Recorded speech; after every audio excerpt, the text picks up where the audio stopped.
Okay, imagine this, right? You stumble across a hidden treasure chest overflowing with gold and jewels. What's your first instinct?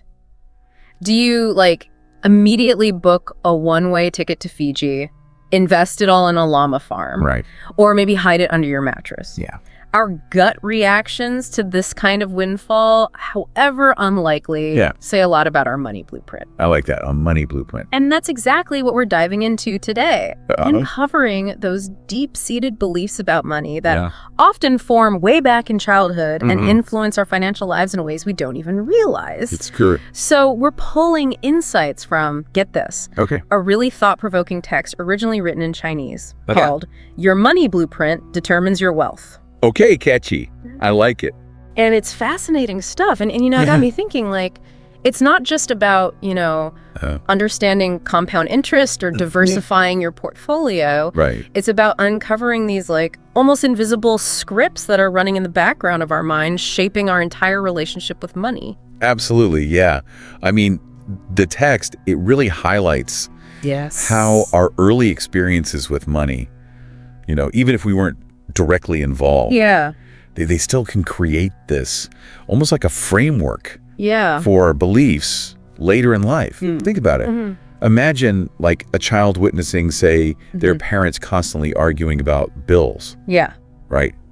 You see that enough, they might start to internalize this belief that, you know, money equals conflict. Right. Money equals anxiety. Right. Even if later on they're, you know, totally consciously desiring like financial stability. Right. Those early experiences can have a lasting impact. It's so true. It's like that old saying. What is it? Money doesn't grow on trees, right? Right. Like drilled into your head as a kid. Exactly. Talk about anxiety-inducing programming. Yeah. And all of that, those early messages, those observed experiences, they kind of solidify into what we call, you know, money scripts.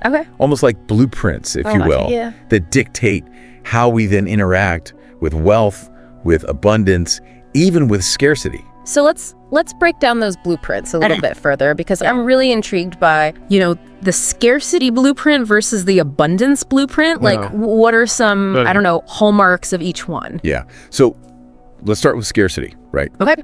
Individuals operating from this mindset, they often live with this deep-seated fear of not having enough. Right. So they might hoard money, even if they can afford, you know, basic comforts, always anticipating like future shortages around every corner. So even if their bank account is saying you're doing okay, their mind is like stuck in this perpetual state of lack. Exactly. It's the mindset, right? It's not necessarily the reality of the situation. Now, contrast that with someone embodying an abundance blueprint, right? They inherently believe that there's always enough to go around. They view money as a tool for growth, for generosity, maybe even problem solving. It's a resource. Interesting. So like faced with an unexpected expense, someone with a scarcity blueprint might totally panic. Right, exactly. Whereas someone with an abundance blueprint might see it as like an opportunity to be resourceful. Absolutely. Maybe even tap into their network for support. Right. Exactly. The opportunity instead of like, you know, freaking out. Yeah. It's not about the amount. Right. Totally. It's about the lens that you're viewing it through. It's that underlying belief system. And what I find so fascinating is that the text actually highlights how these blueprints can influence not just, you know, our financial decisions, but also other areas of our lives. Absolutely. Think about it. Tell me more. Someone who, let's say, grew up witnessing their family being generous, right? With their resources, even if they weren't, you know, wealthy, might be more inclined towards, say, philanthropy, community involvement later in life, That abundance blueprint extends beyond just money. It's like this deeper, it's like a value system almost. Right, exactly. It's fascinating. This is really making me think about my own like upbringing and the messages I might have absorbed. It's a journey of self-discovery, really. Totally. I mean, to understand your money blueprint, that's the first step towards.